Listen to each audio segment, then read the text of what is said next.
Entrevistando aqui no estúdio o doutor Marcelo Teixeira, psiquiatra, e que vem aqui ao nosso programa hoje para a gente falar sobre esse mundo moderno que nós estamos vivendo, de tecnologias e tudo mais, e que vão trazendo consigo toda uma série de estímulos, né? Como a gente é estimulado a um monte de coisa, com tantas possibilidades, com tantas coisas, com a ansiedade desses tempos modernos e tudo mais, tudo disparado a partir principalmente de um negócio chamado dopamina. A gente precisa entender o que é dopamina, como é que ela ocasiona na gente aí, sim, o estímulo, que não é ruim, mas muitas vezes demasiado. E aí a gente vê umas maluquices aí do cara que gasta até o que não tem nas bets, em apostas, o outro, ele precisa de estímulo, ele precisa ficar aqui, aí ele está feliz. A felicidade é isso. Vamos tratar sobre isso tudo com ele hoje no programa. Bom dia, doutor Marcelo, obrigado pela presença. Bom dia, Dércio. Eu que agradeço. Vamos entender o que é dopamina. A dopamina é uma substância presente em praticamente todo o funcionamento do cérebro.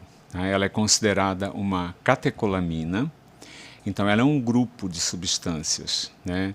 Na verdade, dopamina, serotonina, adrenalina, noradrenalina e outras, né, fazem parte de uma compreensão que a ciência foi tendo a partir dos anos 90, fim dos anos 80, anos 90, sobre como é que o cérebro funciona.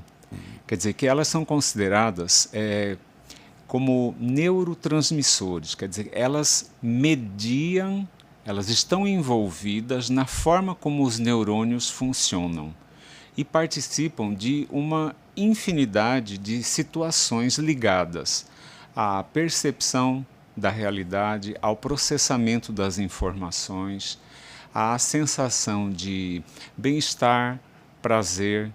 Então, por exemplo, a dopamina é uma substância que media todas as operações mentais que envolvem a sensação de prazer e recompensa, né? Então, vamos dizer assim, se você faz elogios a um aluno pelo desempenho dele, ele vai sentir naquele momento que ele vai viver uma experiência onde ele se sente então reconhecido, valorizado e ele se sente bem. Nesse momento a dopamina está envolvida. Da mesma forma, um atleta que treina, né, que vai lá todos os dias e coloca o seu esforço, a sua dedicação, ele tem descargas de dopamina após os seus treinos. Mas se ele se destaca e conquista a prova para a qual ele se preparava, é uma inundação de dopamina. Uma descarga de dopamina. É uma descarga. E isso é traduzido na nossa sensação subjetiva como um grande bem-estar, uma sensação de alegria, uma sensação de estímulo, de prazer. Mas também atividades como contato com a natureza, você tomar sol, se expor ao sol, você ouvir boa música, música que você gosta, também provoca descargas de dopamina. Tomar uma refeição onde você come aquilo que lhe agrada, isso também traz dopamina, aumento da dopamina. Quer dizer que ela está presente em todas essas situações de satisfação. No trabalho, no lazer. Só que ela está presente também nesse mundo aqui em que a dopamina está tendo uma descarga muito grande, não é? Porque a gente já não se conforma mais com as dificuldades da vida, elas existem. Parece que estamos numa busca desmedida por esse mesmo prazer aí em tudo. O que leva muita gente a vícios e tudo mais, não é verdade? Sim, isso é verdade. Chamou a atenção, né, para esse fenômeno que você está descrevendo aí, que é o quê? Que é a forma como a modernidade, os dias atuais, não é? Através das inovações tecnológicas, procura estimular nas pessoas, através de uma série de medidas, né? Vamos dizer assim, por exemplo, aumenta muito a dopamina, aquela expectativa que você fica quando você faz uma aposta, quando você arrisca um palpite na Mega Sena. O sujeito fica tomado por uma sensação de, opa, é agora, eu vou acertar. E se eu acertar, eu vou ser recompensado. Isso aí é algo que aumenta a sensação de dopamina, a própria excitação, não é? Só que aí ele não ganha. Nos dias de hoje, isso é um convite para repetição. Porque ele não ganha, ele vai querer... Aquele prazer que ele sentiu até não ganhar, né? Sim. É gostoso. Exatamente. Aí ele repete de novo. É isso. É isso. Nós estamos falando de jogos, né, Dércio? Aí. E tem uma questão interessante, que o ser humano é o único mamífero que ele fala assim, quase eu acertei, quase eu ganhei. O ratinho, na caixinha de experiência, ou ele acerta o local onde o queijo está, ou ele não acerta e não come. Para o ratinho não tem quase, mas para nós seres humanos, a gente tem essa coisa de, nossa, quase. Agora eu vou. Agora vai, próxima eu chego. E aí que se instala, dependendo da pessoa, o vício. Exatamente. Está acabando com tantas famílias, aí, com a economia de tantas pessoas. Quem chamou a atenção para esse fato foi a publicação de uma médica, psiquiatra, professora de medicina da Universidade de Stanford, doutora Lamlock. Ela publicou uma obra chamada Geração Dopamina, né? E depois Nação Dopamina, né? São livros que ela lançou.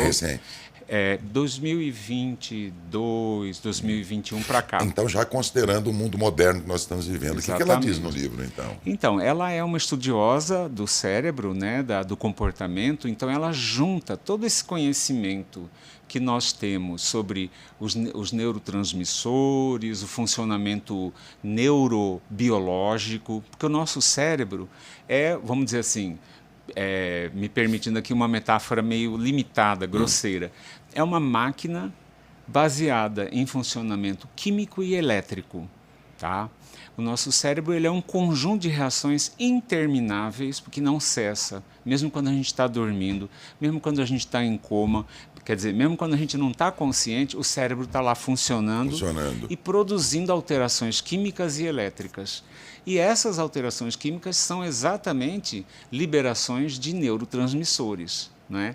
Então ela pega todo esse conhecimento que a gente tem até aqui e aplica esse conhecimento na compreensão de como é que o comportamento das pessoas atualmente está sendo moldado pelas invenções tecnológicas. Por exemplo, pelas páginas sociais, né? As páginas sociais, elas têm um modo de funcionamento que premia as pessoas, ou seja, aumenta os níveis de dopamina circulantes na medida em que a pessoa faz uma postagem e obtém lá tantos likes. E isso estimula a pessoa. Olha, vai vendo. E essas grandes empresas, aí, as Big Techs, eles devem saber disso. Sem dúvida. Eles exploram isso aí na gente. São muito bem informados, Dércio. Né, com equipes e departamentos de pesquisa. Então as redes sociais estão lá, vamos disparar dopamina aqui nesse sujeito. Ou seja, tem um grupo que estuda exatamente isso na empresa. Rapaz. Só para lembrar aqui, no ano passado se divulgou que a equipe do TikTok tinha conhecimento do quanto aquele formato de vídeos curtos para adolescentes, e eu digo até para crianças, não é? Era aditivo, ou seja, provocava vício e dependência. Aquelas postagens curtas, né, que os adolescentes vão rapidamente arrastando para cima e assistindo a próxima. Isso é altamente viciante. Eles admitiram depois que surgiram evidências provando que aquilo... Eles disseram assim, já sabíamos. Ou seja, eles exploraram isso, né, Tadeu? Agora, aproveitando, o fato de cada vez mais cedo as crianças terem acesso às telas, porque hoje é muito comum o pai entregar, parar de chorar, né? E você vê a criança com 4, 5 anos nesse movimento que o doutor falou. Verdade. Isso é ainda mais preocupante, em termos de pensar em futuro. Exatamente. Felizmente, a pesquisa científica, os desenvolvimentos da pesquisa, têm mostrado o quanto isso é nocivo. E a gente já vê uma reação em muitos lugares do planeta, aqui no Brasil, de limitar o acesso a dispositivos quando a criança é muito pequena, né? A exemplo disso foi aprovada a lei que impede as crianças de terem acesso aos celulares nas escolas, porque realmente diminui a atenção, diminui a interação das crianças. E as escolas que já aplicaram essa medida relatam que aumentou a interatividade social, distensionou mais as relações, porque agora as crianças voltaram a brincar e interagir, e aumentou o rendimento cognitivo. Agora, a questão das páginas sociais é um problema, porque aí é que está o grande fator adoecedor. Exatamente por esse caminho aí da dopamina, não é? As páginas sociais têm imprimido, né, um aspecto muito nocivo no desenvolvimento de doenças ansiosas, doenças depressivas e ideação suicida e comportamentos suicidas ou automutilatórios em adolescentes. Era o que eu ia perguntar ao senhor. Hoje o grande mal, acho que acometeu já todo mundo em menor ou maior grau, é a ansiedade. Depois da pandemia parece que a gente tomou uma descarga então de... Sim. E a dopamina starta isso tudo desde que mal dosada, vamos dizer assim. Exatamente. Porque a dopamina não é ruim, né? Não. Ela tem o papel dela. O problema é que a descarga está... O quê? A descarga está muito grande, é isso? Isso que você colocou aí, a dopamina de fato não tem que ser demonizada, né? Porque, veja bem, eu posso ter uma liberação de dopamina quando eu como um prato de uma comida gostosa. Mas eu posso me tornar um adicto, né? Adicto é a palavra que a gente diz assim, vício, né? Eu posso me viciar em comer. Eu posso começar a comer quantidades cada vez maiores, isso vai aumentar a liberação de dopamina e, de repente, eu estou diante de um vício que é uma doença, que vai me provocar uma série de reações. Então, existe essa possibilidade em relação a tudo o que traz prazer. Entendi. Toda experiência prazerosa, ela pode se tornar uma experiência adictiva. A pessoa pode viciar em álcool, em drogas. Aqui eu vi num estudo aqui, chocolate, sexo. A chamada compra compulsiva está nesse bolo. Compra compulsiva. Sim, compra compulsiva. Sexo compulsivo. Exatamente. Chocolate está aqui, tá. Nicotina, cocaína, anfetaminas. Sim. Só que eles dizem que o nosso cérebro ele tenta estabelecer um equilíbrio nessa dosagem da dopamina, né?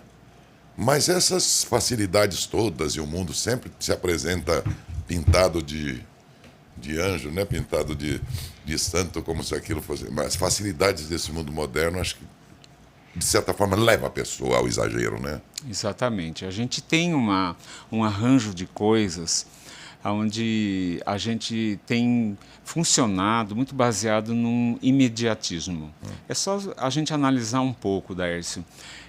Tudo aquilo que tem a ver, vamos imaginar, com o que é que eu tenho que pagar no fim do mês, não é? Eu tenho lá os boletos, as contas para pagar. Então, o que eu vou fazer? Eu vou pôr em primeiro lugar a atividade do trabalho. E vou trabalhar como se não houvesse amanhã para poder pagar as contas no fim do mês. Da mesma forma, eu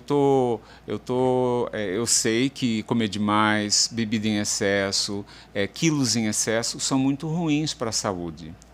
Mas vamos dizer que eu ainda estou com 30 anos e o problema ainda não é para agora. Então, a gente adia normalmente essas questões que exigem dedicação, um cuidado diário, investimento, a gente adia isso para depois para dar conta das necessidades imediatas, não é? Então, eu trabalho feito um doido no fim de semana.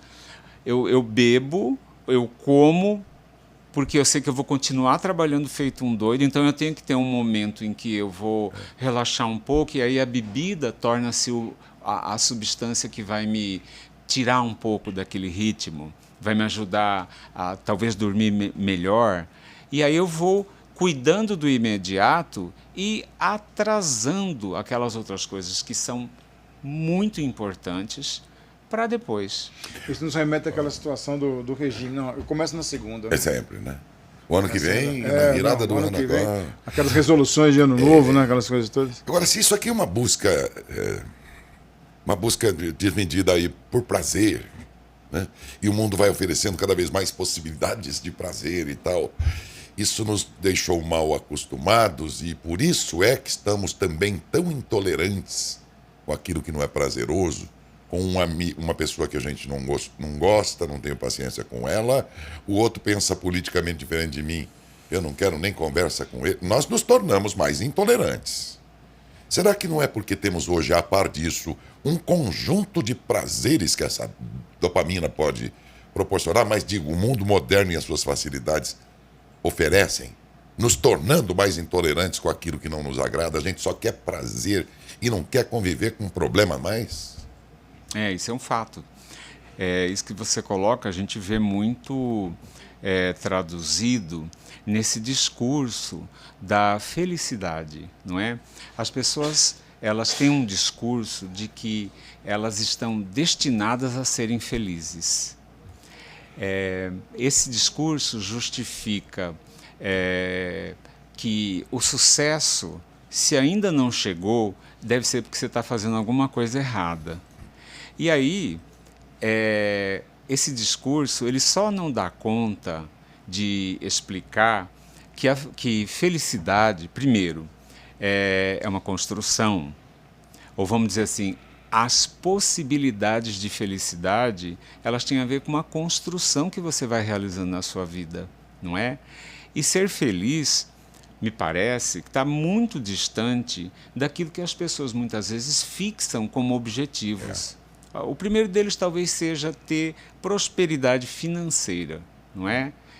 Felicidade como sinônimo de ter dinheiro no bolso, na conta, no investimento. A hora que eu quiser. Exatamente. E isso leva ao consumo, né? Porque o dinheiro impulsiona o consumo, não é? E o consumo aumenta a dopamina. Enquanto símbolo da felicidade. Então você vê que constroem-se ciclos onde as pessoas entram sem parar para questionar, né? Pera lá, mas felicidade para mim, o que é?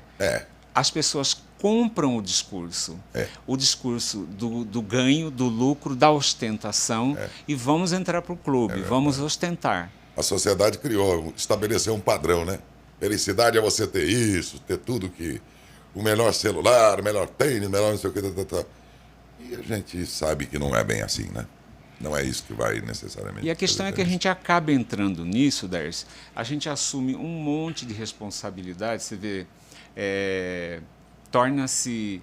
A gente ouve falar assim que o brasileiro precisava receber uma educação financeira. Não é? Sim. Mas a questão é que o sujeito ele está aí nessa ideia de que felicidade é para agora, é imediato. Então vamos lá, pega o dinheiro, o dinheiro que chega na mão dele e torra. E depois que torrou o que tinha, como se não houvesse amanhã, ele vai e se empenha em dívidas intermináveis, não é? Ele compra uma geladeira, paga por duas, nos crediários que são oferecidos, não é? E tudo bem você pagar a mais, não é?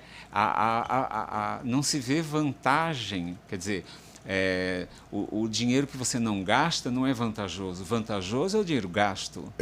E com essa ideologia, as pessoas vão se emaranhando. Mas não preocupa se pensar que todo um coletivo, quer dizer, boa parte das pessoas estão agindo assim, e me preocupa a geração Z. São as crianças aí, começo da adolescência hoje, amanhã, quando adultos. Há uma tendência, segundo dizem especialistas, de que eles não vão querer, por exemplo, se casar mais, nem ter filhos, e uma série de outras coisas que dão sentido à vida, porque isso é custoso, dá trabalho. Como se dissesse, eles vão cultuar cada vez mais o fácil. E aí vamos voltar na dopamina como elemento que pode ser o condutor para essa facilidade, as facilidades todas da vida, né? Pouco resiliente, dizem, uma geração bem mais frágil diante das dificuldades. Não quer enfrentar. Sim, eu também tenho ouvido questões colocadas dessa forma, né? Em que pese o fato de que a gente tem uma tendência de se apegar ao nosso conhecido e de rejeitarmos tudo que fica muito diferente, eu vou levar isso em consideração, sabe, Darcy? Porque também eu acho que muitas vezes tem um discurso que culpabiliza as características dessas mais recentes gerações. Eu não sei, eu acho que são possibilidades, né? Possibilidades. Eu acho que seria muito interessante, por exemplo, se nessas gerações mais recentes se conseguisse chegar a um meio termo a respeito da necessidade de tantas horas de trabalho para as pessoas. Entende?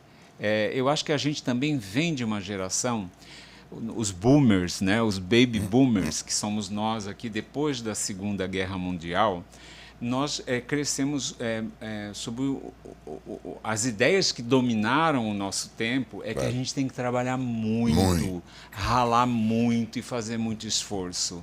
Tá? Eu não estou dizendo que isso está errado, mas eu estou dizendo que muita gente não foi morreu demais por isso. sacrificante. Entende? Muita gente trabalhou até a exaustão. Bom, doutor Tadeu, tem Pros perguntas ouvintes, aí? tem. Vamos lá, porque aí depois eu quero fazer a pergunta final. A dopamina está aí para o bem e para o mal.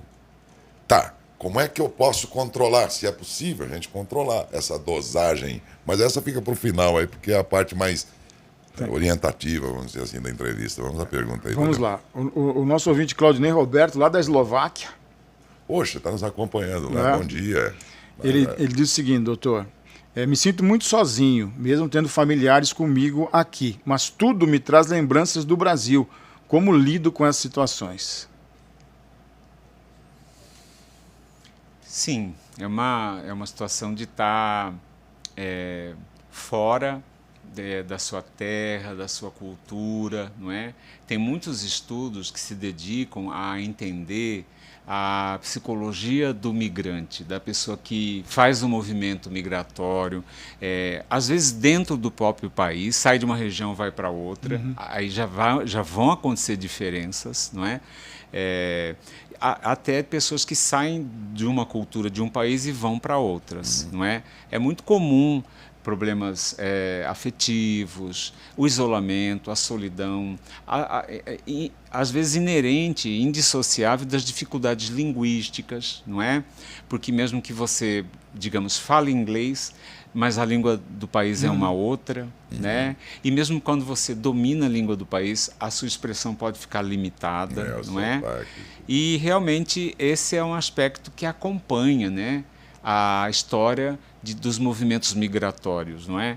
É a saudade do que foi deixado, ainda que as perspectivas na nova terra, no novo país, sejam boas. E a vida siga bem, né? Então, é isso, é o contato com as pessoas, né? Se o Claudinei pode manter pessoas da família próximos, amigos, construir novos vínculos, né? Se integrar o máximo, na medida do possível, né, na cultura local, isso pode ajudar a recriação de vínculos. E ter um novo olhar sobre também as boas coisas que podem estar acontecendo por aí, né? Apesar das dificuldades todas, que realmente deve ser bem difícil. A segunda pergunta, doutor, vem do Luiz Fernando, achei interessante. O doutor citou o caso de um esportista, né, que se prepara, que treina e que alcança uma medalha.